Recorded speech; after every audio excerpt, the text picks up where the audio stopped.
தெய்வத்தின் குரல் முதல் பகுதி. அதுவேதான் இது. ஒரு கோயிலுக்கு யானை வாகனம் செய்தான் ஒரு மரத்தச்சன். அதை பரீட்சிப்பதற்காக இன்னொரு தச்சன் போனான். அவனோடு அவனுடைய குழந்தையும் போயிற்று. மரயானையை பார்த்ததும் குழந்தை பயந்தது. மரயானையை பரீட்சிப்பதற்காக அதன் அப்பாவான தச்சன் நெருங்கிய போது குழந்தை, அப்பா, யானை கிட்ட போகாதே, அது முட்டும் என்று கத்தியது. தச்சன் குழந்தையிடம், இது மரபொம்மைதான், முட்டாது என்று சொல்லி சமாதானம் செய்து அதையும் யானைக்கு பக்கத்தில் அழைத்து போனான். குழந்தைக்கு அந்த வாகனம் அசல் யானையாகவே இருந்தது. அது மரம் என்கிற ஞானத்தை குழந்தையிடமிருந்து மறைத்தது. அது யானையாக்கும் என்கிற நினைப்பு. அதே சமயத்தில் அது தத்ரூபம் யானை மாதிரி இருந்தும் கூட தச்சன் பயப்படாததற்கு காரணம் அதன் யானைத்தன்மை அவனை பொறுத்த மட்டில் மறைந்து அது மரம்தான் என்கிற அறிவு இருந்ததே ஆகும். மரத்தை மறைத்தது மாமத யானை, மரத்தில் மறைந்தது மாமத யானை என்று இந்த இருவர் நிலையும் திருமூலர் திருமந்திரத்தில் சொல்லியிருக்கிறார். திருமூலர் பெரிய யோகீஸ்வரர். பெரிய தத்துவங்களை இலகுவாக சொல்லிவிடுவார். அவரது திருமந்திரத்தில் தான் மேலே சொன்ன வாக்கு இருக்கிறது. திருமூலர் எதற்கு இந்த கதையை சொன்னார்? செய்யுளில் அடுத்த 2 அடிகளை பார்த்தால் அது புரியும். பரத்தை மறைத்தது பார்முதல் பூதம், பரத்தில் மறைந்தது பார்முதல் பூதம். யானை வேறு மரம் வேறு இல்லை என்பது போல் பரமாத்மா வேறு உலகம் வேறு இல்லை என்று இப்படி திருஷ்டாந்தம் காட்டி விளக்குகிறார் திருமூலர்.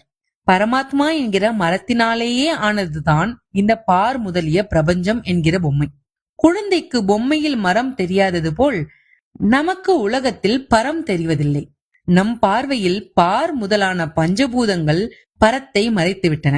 ஞானிகளுக்கோ எல்லாம் பிரம்மமயமாகவே தெரிகிறது. அவர்கள் விஷயத்தில் பார்முதற் பூதங்கள் மரத்தில் மறைந்து போய்விடுகின்றன.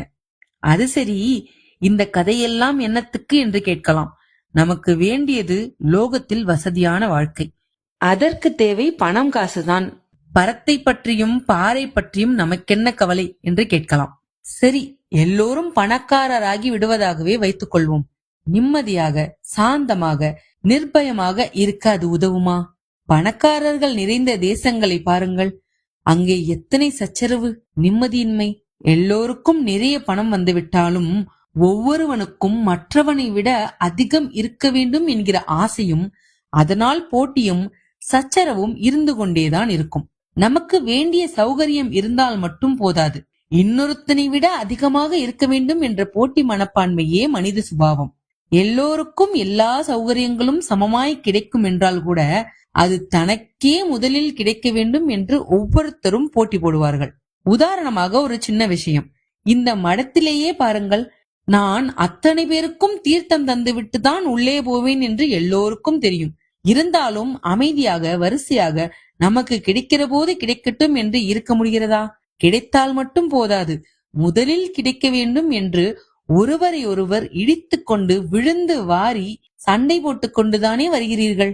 இம்மாதிரி போட்டி இருக்கிற வரையில் மனநிறைவு யாருக்கும் உண்டாகாது.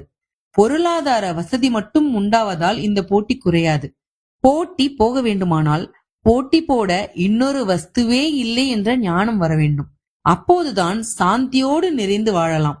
ஆகையால் ஞானமெல்லாம் எதற்கு என்காமல் எப்போதும் சாஸ்வதமாய் செய்ய வேண்டிய காரியம் ஆத்ம விசாரம்தான். உலக துன்பங்களை விலைக்கு வாங்கிக் கொள்ளாமல் இருக்க வேண்டுமானால் இந்த உலகம் என்பது நாம் நினைக்கிறபடி இல்லை. இதுவே சிவமயமானது. அது வேறு இது வேறு அல்ல. மரமே யானை, பாரமே பரம் என்ற நினைப்பு இருந்து கொண்டே இருக்க வேண்டும். இந்த ஞானம் இல்லாவிட்டால் எத்தனை பொருளாதார முன்னேற்றம் வந்தாலும் லோகம் இருட்டில் அகப்பட்டு கொண்டிருப்பதாகவே அர்த்தம். இருட்டை விரட்டும் ஞான பிரகாசத்தை அடைகிற பிரயாசையை நாம் ஒருபோதும் தளரவிடக்கூடாது. சூரியன் போனால் கூட பாதகமில்லை. இந்த ஞான ஒளி நம்மை விட்டு ஒருபோதும் போகவிடக்கூடாது.